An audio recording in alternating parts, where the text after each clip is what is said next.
Surge el escritor.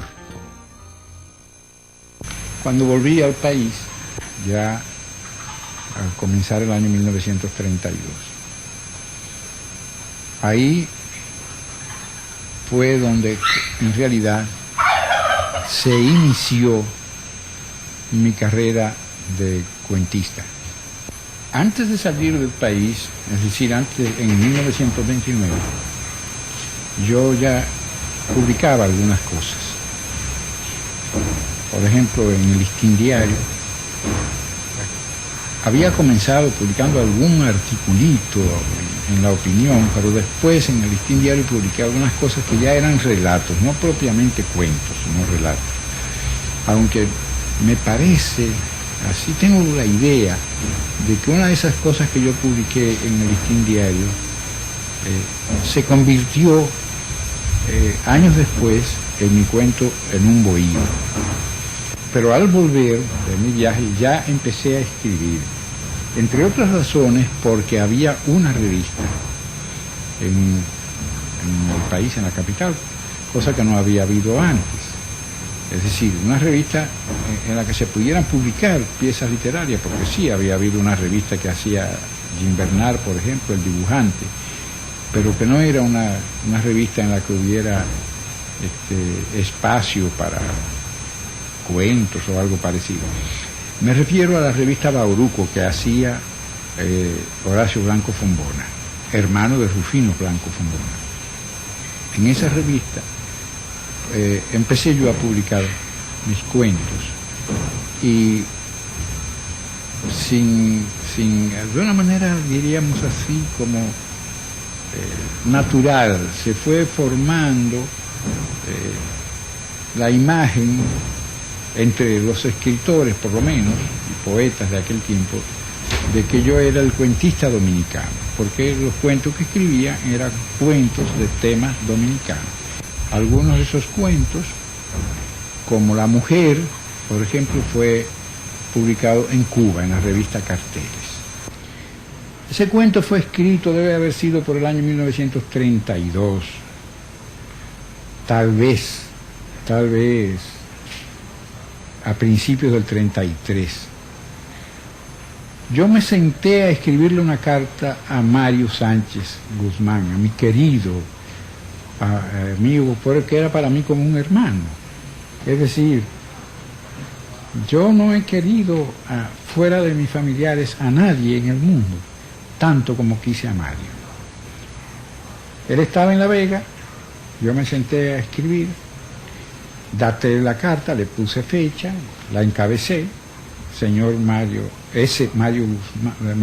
Sánchez Guzmán, su dirección en La Vega, etcétera, querido Mario. Así, encabecé la carta. Pero cuando terminé, no había escrito una palabra para Mario Sánchez. Lo que me había salido era el cuento La Mujer. Por ahí me fui por ese camino. Incluso el primero de mis libros fue Camino Real, un libro de cuentos. Ese libro se editó en La Vega, en la imprenta de Ramón Ramos, un señor que había estado publicando un periódico pequeño, un periódico para la ciudad de La Vega que se llamaba El Progreso. Ahí la composición se hacía a mano, porque no había linotipo, nada de eso. Y la portada del libro la hice yo mismo con una cuchilla y un pedazo de madera de caoba. Ese fue, me parece, el primer libro de cuentos que se publicó en la República Dominicana. Y sobre todo de cuentos dominicanos.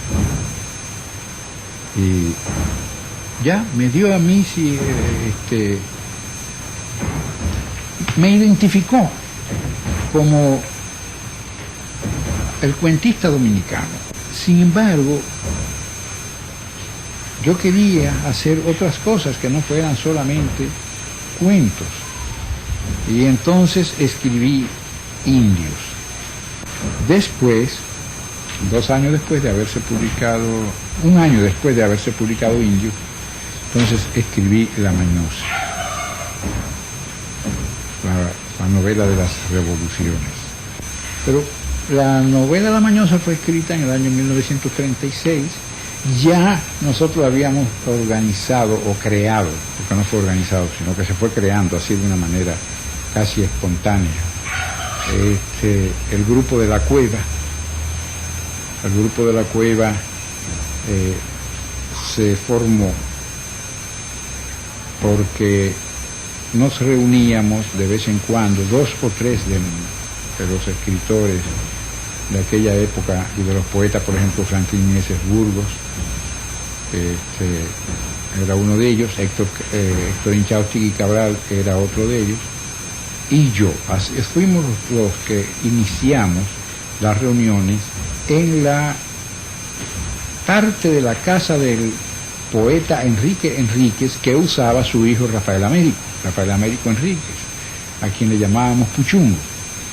Puchungo dormía de día, se pasaba la noche hablando, era muy gracioso, contando anécdotas y hablando, y los días durmiendo. Entonces Fabio Fiallo llegó un día, que estábamos nosotros allí, en la tarde, y estaba saliendo Puchungo de su habitación, acababa de levantarse Puchungo y estaba saliendo. Entonces Fabio Fiallo preguntó, ¿y tú dónde estabas? Dice Puchungo, durmiendo. Y dijo, ajá, entonces tú sales como las culebras, tú sales de la cueva como las culebras, ya tarde. Y por esa frase de Fabio Fiallo le pusimos el nombre de la cueva al grupo. Es decir, en realidad era el sitio donde nos reuníamos, pero del sitio salió el nombre del grupo. Y yo llegué a editar un periódico literario, que yo no sé a dónde habrán ido a parar los ejemplares, se deben haberse publicado 5 o 6 números, lo hacía yo entero, lo escribía yo entero, y lo pagaba yo además, que se llamaba La Cueva. El movimiento postumista, que había comenzado muchos años antes, no llegó nunca a tener la cantidad de adherentes que tuvo La Cueva. La Cueva fue un centro intelectual muy interesante y muy estimulante. Allí se presentaba Manuel del Cabral, Cunito, que era como le decíamos entonces, Ramón Marrero Aristi, iban hasta Andrés Requena, por ejemplo, que después fue muerto en Nueva York por la dictadura de Trujillo, autor de una novela, Los Enemigos de la Tierra, creo que se titula. No salió nada concreto, diríamos, de La Cueva, y excepto ese periódico mensual que hacía yo, pero era estimulante, y sin duda la elaboración de La Mañosa, el deseo de escribir esa novela y el hecho de ponerme a escribirla tuvo su origen en la Cueva. ¿Por qué razón en La Cueva? Porque yo quería darles a los compañeros de La Cueva una impresión de lo que había sido el país en los años en que yo era niño. Bien, pues yo me había casado con una joven llamada Isabel García Aguiar, a quien conocí en el Parque Independencia. El Parque Independencia era el lugar donde los jóvenes pues iban a oír la retreta, cuando había retreta, y cuando no, a pasear alrededor de la fuente del lago que había allí, de la glorieta. La conocí allí y nos casamos.